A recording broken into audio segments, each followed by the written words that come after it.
ادامه برنامه‌های رادیوی فرهنگ. تازه انگارها، ایجاد نویسندگان نهانبین و ژرف پیما، اندیشه های کلیدی در درک معنی زندگی، هستی و راستی و آیین و عنعنه های اجدادی.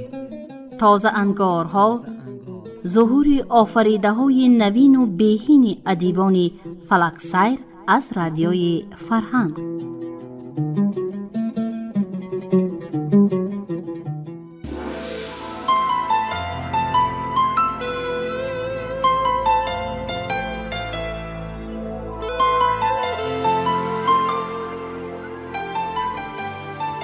السلام علیکم شنوندگان عزیز. حالا از برنامه تازه انگارها گفتار 12 را از اثر نویسنده عبدالحمید صمد پرانچک ها شنوید.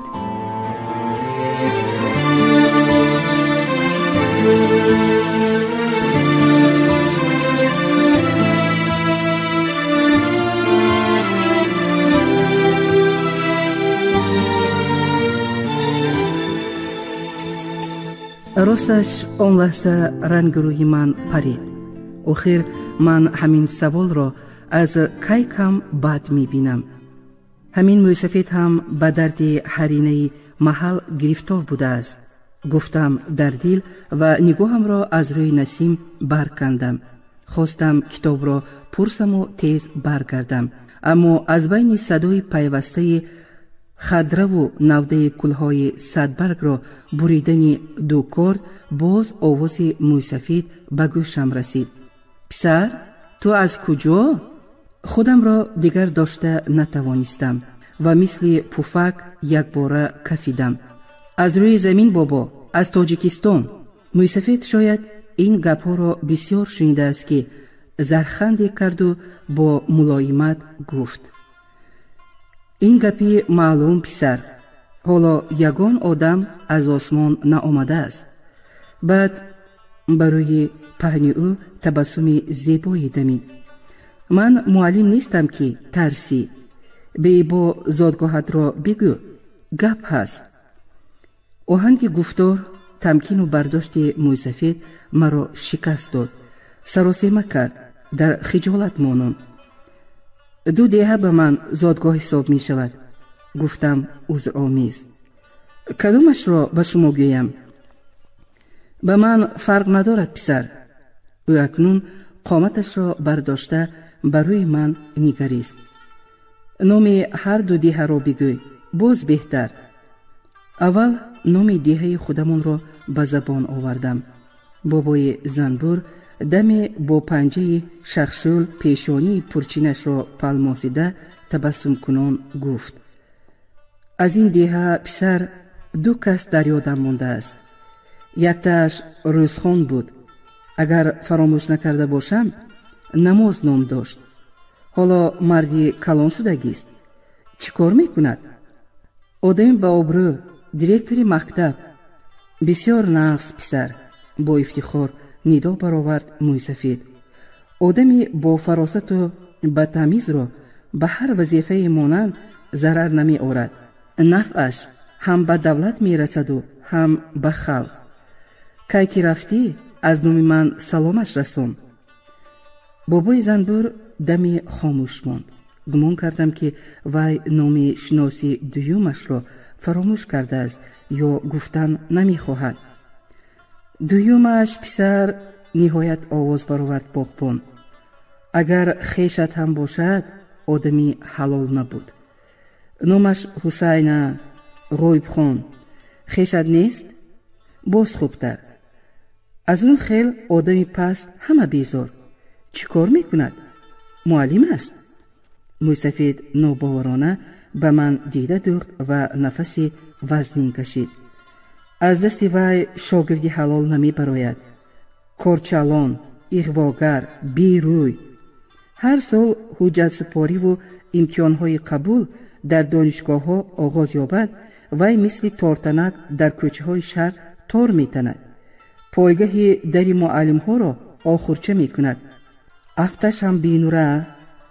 در روی موی سفید چینها بیشتر گشتند و او با نفرت گپش را ادامه داد. این خیل آدم ها پسر از خودشان هم برکت نمی‌یابند. او به خیال رفت. نگاه من به نسیم برخورد. او خاموش بود. با احتیاط شاخ و نوده ها را بریده از گلزار بیرون می پرتافت. به مثل زهرپیچکند این خیلزات ها. همه گل و گیاه را خشک تخم خودشان را پهن کردن می خواهند، گفت موسفید.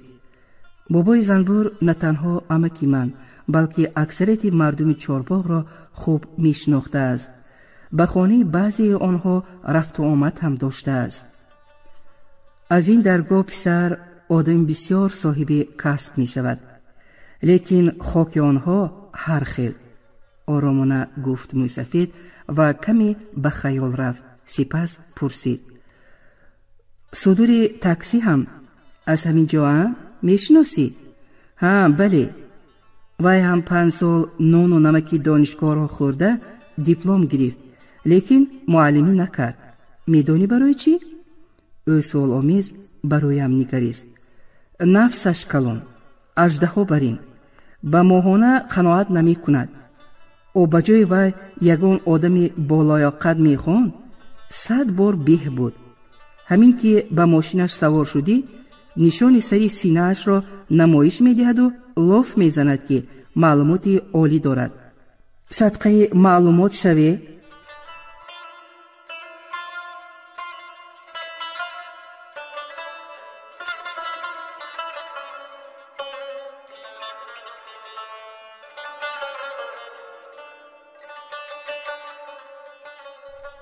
تیرماه ایامی از تعطیل برگشتن دانشجویان صحن خوابگاه مثل تویخانه پر آدم و سرغوغا می شود.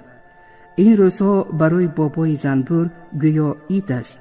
وی ریش و مویلبش را به ترتیب آورده، یک ته سفید کلوش و محسی پوشیده، به سر سله بریشمی بندد و تگ حوازه تاک روی کرسی نشسته مثل صاحب توی همه را با چهره کشاد پیشواز می گیرد.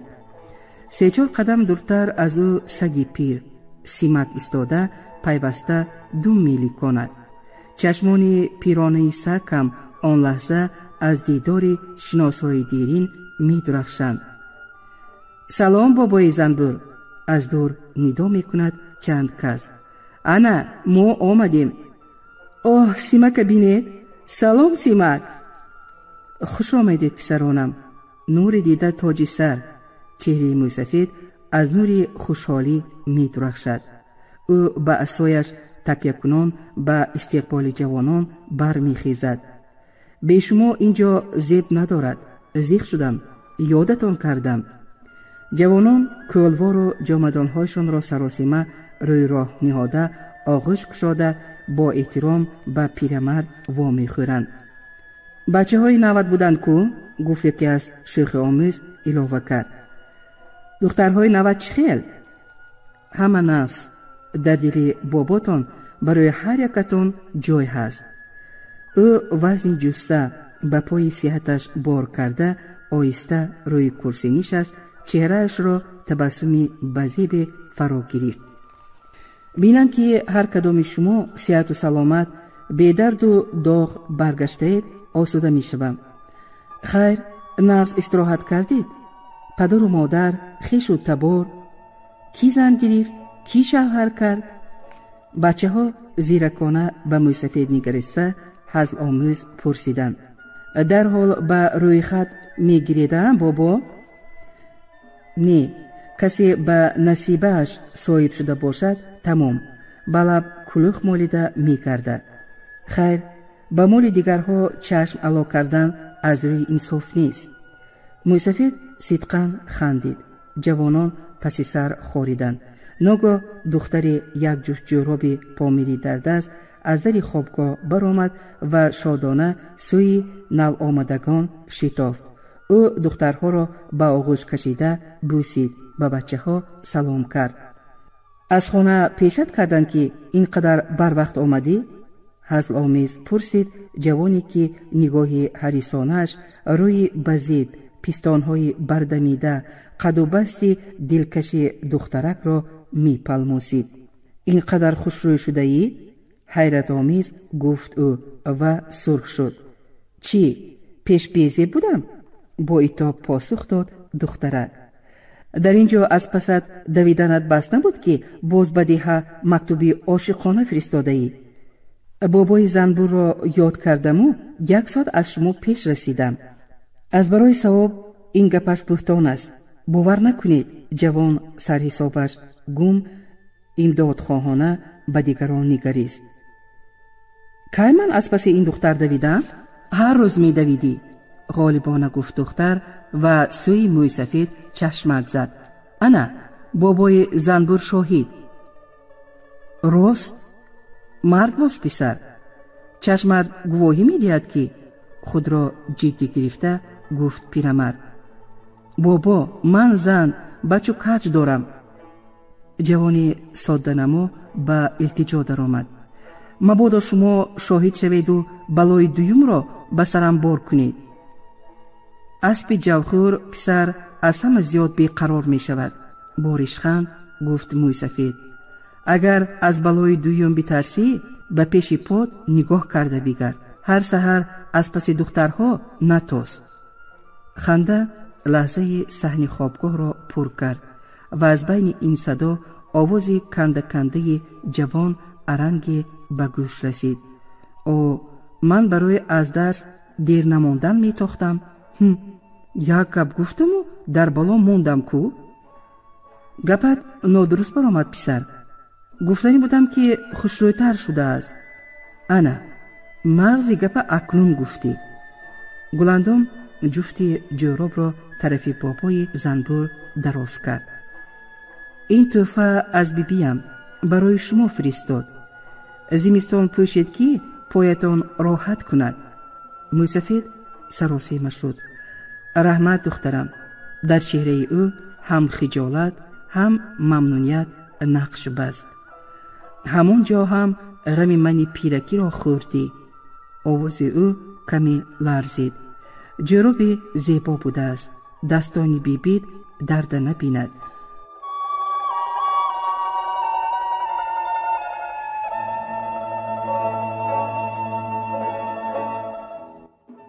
از دروازه باز یک گروه جوانان به صحن خوابگاه وارد شدند. همدرسان و شناسان با یک شادی بی انتها به استقبال یکدیگر شتافتند. موی سفید خوشحالانه نگاهی مهربارش را به آنها دوخت. چند روز بعد شامگاهان وقتی که چراغ‌های بین باغ و گلزار خوابگاه فروزان گشتند و اطراف را بوی مخمور کننده فرا گرفت، جوانان کتاب و دفتر در دست به کرسی‌های تگ درختان نشسته به مطالعه و صحبت پرداختند. در گوشه تاریکتر باغ دورتر از دیگران 2 پیکر مثل سایه گاه به همدیگر جوز و گاه جدا می شدند. از یک خانه صدای خیری گوشخراش، از خانه دیگر آواز شیردار و گوشنواز حافظ در فضای باغ سیر می کرد. در جای چشمپناه گلزار دختر و پسر پهلوی یکدیگر با سر خمیده نشسته روی زانوها کتابی را گشاده بودند. موی پریشان آنها به پیشانی و بری رویشان مثل نوده های مجنون بید همایل گشته چهرهشان را از چشم غیر پناه می کرد.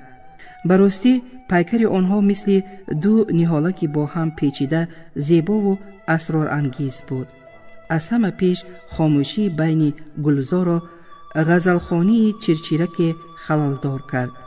ضمناً زمزمه چرچیرک که شاید جفت خود را آواز میداد از پیچیر پیچیر نشستگان بلندتر بود. خیلی شیرین به گوش می رسید و پیش نظر شبی خاموش و مهتابی گندمزاری بیکنار و تلارنگ را پدیدار می ساخت. همین دم صدای شپاتی از یک کنج گلزار بلند شد. چرچیرک خاموش گشت. دختره که کتاب را روی سینه هایش پخش کرده جان سرک سوی خوابگاه دوید. جوانی مویلبدار هیکلوار راست ایستاده بری رویش را داشت. حقت را گرفتی صغیره؟ پیق پیق خندید. پیچینگ زد کسی. کلا کدو، رام نکرده دست نمی رسونند. دستم به یگون جایش نرسیده؟ بی دماغ آواز برآورد جوان. خواستم که در پهلویش شینم. پدر سوخته دستش چنان سخت بوده است که دیوانه. این از همان غزالهای رام نشده آشنا؟ خندان خندان گفت دیگری. حالا مادرش بوسه نکرده دیه؟ خیر خفه نشو، دستش برایت رسید کو، هوشیار شدی. در بین گلگشت خنده، غلغله و سخنهای استهزاآمیز مثل موج پهن شد و آن جوان ناعیان غیب زد. لیک بابای زنبور از سازنان آمد. وی از هوای عطرآگین گلزار حلاوت می برد و از گلهای شکوفان که در پرتو نورهای چراغ باز هم پرشکوه و دلرباتر می تافتند چشم نمی کرد. بابا ما را پاسبانی می کنید؟ هزل‌آمیز پرسید یکی. یا گل و درختان به شما زیغ می شوند؟ شما هم به حکم نهال گلید بچه ها، معنی دارانه گفت مویسفید و کنجکاوانه به اطراف نگریست. دخترک را کی رنجاند؟ کسی جواب نداد. از بچه های خودمان بود یا بیگانه؟ باز پرسید مویسفید. قسم کتف در هم کشیدن، بعضی ها گوش به کاری زده به کتاب چشم دواندن. درکش را یابم علمی سخت می بیند. با نیشخند گفت مویسفید و از سازنان سوی کلبه اش رفت. شهر بی دروازه حساب نکنید. در دنیا هر فرقه آدمان هستند. یکی به بد و نیکی کسی اعتبار نداده مثل سایه بی آزار می گردد و آدمی نقص نام می گیرد. دیگری به خاطر یار و آشنا و همشهری هایش به وجدان و انصاف خود مال و ملک و قانون و قاعده های مقدس دولت غدر می کند و او هم صاحب نام آدمی نقص می شود. باز طایفه هایی هستند که تمام عمر از روی شیطانی و شورانگیزی خوشامدگویی روز کور می کنند. قرض انسانیشان را ادا می سازند و تنها روز جنازه شان می شنوی که آدمی نقص بوده است. اما بابای زنبور به یگون چیزی دیدهش بیطرف نمی ایستد. او مراسای ناجا و نیرنگ و شتاهی را نهایت بد می بیند. می گویند که نیکی او از بنیاد دانشگاه به پسر و دختران هر خیل رسیده است. یکی را تا خوابگاه یافتن در خانهش جای داده است، دیگری را روزی تنگ دستی سرپرستی کرده است، سیومی را از راه خطا برآورده است، ولی در این باره یگان بار لاف نمی زند. او به دخترها پدروار می گوید بیگای ها پس دیوار و بیخی درخت ها کمتر گردید، باز گل نکرده غوره نبندید. کارت نباشد بابا، با ستیزه پاسخ می گردانند بعضی دخترها. جای گپ آمد گفتم قرضم ادا کردم. پگاه آبی چشمت ششقطار باز پایگاه 100 اداره را آخرچه کرده پدرش نکاوی، این طرفش اختیارت. بابای زنبور به بچه ها تهدید آمیز گپ می زند. هوشیار شو پسر، خوب سنج، معقولت شود همراهش گرد. دختر بدنام و بی پرده کردن ناجوان مردی است. عقیده بچه ها هم در خصوص صفتهای آدمگری بابای زنبور هر خیل است. هر کس به قدر همت و فراستش به او بها می دهد.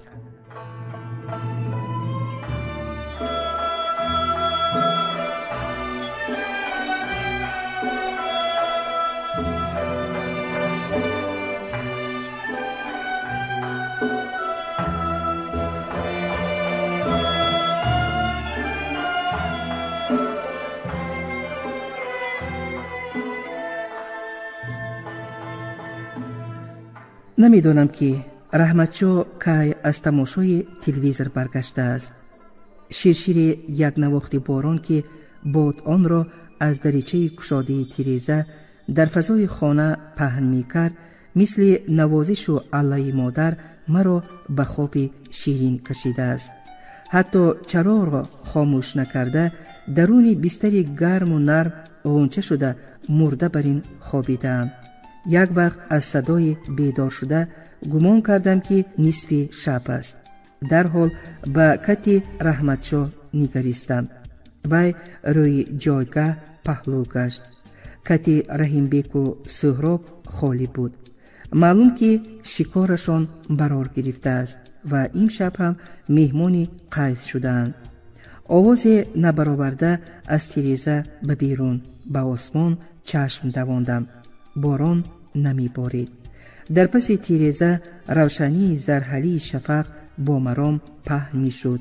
از بین شاخساران درختان نو برگ برآورده که از دم باد بهاران مهین مهین الوانج می خوردند، یک پارچه آسمانی کبود پدیدار شد و بحری دلم را گشاد.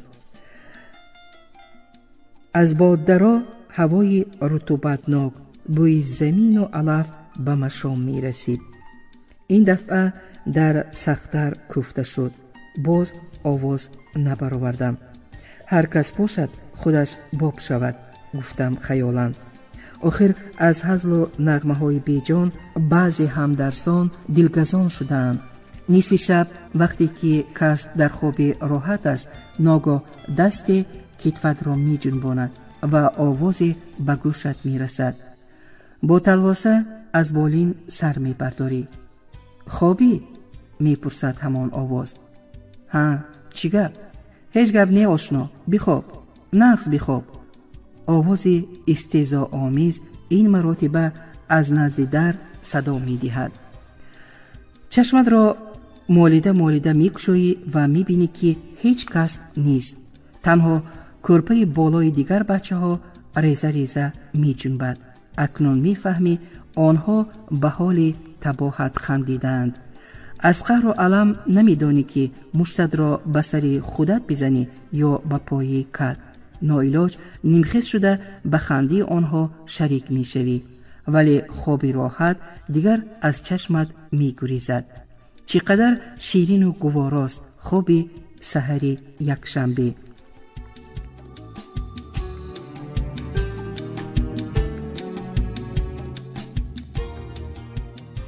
رحمتشاه، ها رحمتشاه! تقتقی در و فریاد برابر بلند شد. آواز نسیم کو؟ با صدای خیری پیچراسد رحمتشاه و برخسته جامه را به کتفش پرتافت و گرنگ و گرنگ طرف در روان شد. چی میگویی؟ حاضر! وی در را گشاد. نسیم پریشان حال به خانه قدم نهاد. در تن لباس تهپوش و از بالای آن جامه داشت. لباسهای مرا دزدیدند، تبسم کنان گفت او. کاش که خودت را می دزدیدند. جنده های پرداغ و کهنه تو با کی در کار؟ غرغر کرد رحمتشاه. مانید شوخه های ناجارا، آدم را از خواب نافار کردن. بی حزل می گویم. گپ او را برید نسیم. دزدیدند. در لبان او خنده درد آمیز نقش بست و از بین مویلب‌های قطرانیش دندانهای شیر برین سفیدش درخشیدند، لیکن آوازش استرابی نداشت. غیر از همین لباسا دیگر چیزی نمانده است. نخواه. رحمتشاه در نظرم یک تکان خورد و تماما هوشیار گشت. من هم از جایم برخیستم. کی دزدیده است؟ نسیم حیرت زده کتف در هم کشید و ارنگ آواز برآورد. می دونستم کو یگان چیز دیگرها را هم برده است. نی، دزدی ابله بوده است کو؟ خطاب کرد رحمتشاه و گویا از بیمداری راست ایستاده نتوانست و لبی کت امانت نشست. شتر دزد و سوزن دزدش را می دانستم، لیکن کهنه دزدش را اکنون شنیدم. باورم نمی آید. به لباس‌های نو و قیمت دست نرسانده، عجایباتش هم در همین. اندیشمند گفت نسیم و با نیشخند افزود: از همتت گردم دزده. کهنه های پرداغ مرا از جنس امیرکویی انور اولادتر دانسته است. ناانصاف، اقلا پالتویم را نمی برد؟ پول داشتی؟ ها، بسیار نه، 17 سوم. این کاری یگون جوری جانیت است. پس از اندکی سکوت گفت رحمت شاه و یک باره آتشین گشت: قصداً دزدیده است، لعنتی. کی می داند؟ ناگاه یخی دهان من هم آب شد. دوست 1 ده، گمانبر 100 ده. شاید خاطر پسر رئیس بودند لباسهایت را دزدیده است. راستی گپ، من سر و لباسم را روی راه پرتایم هم کسی نگاهشان نمی کند. تو را سرپول گمان کرده است.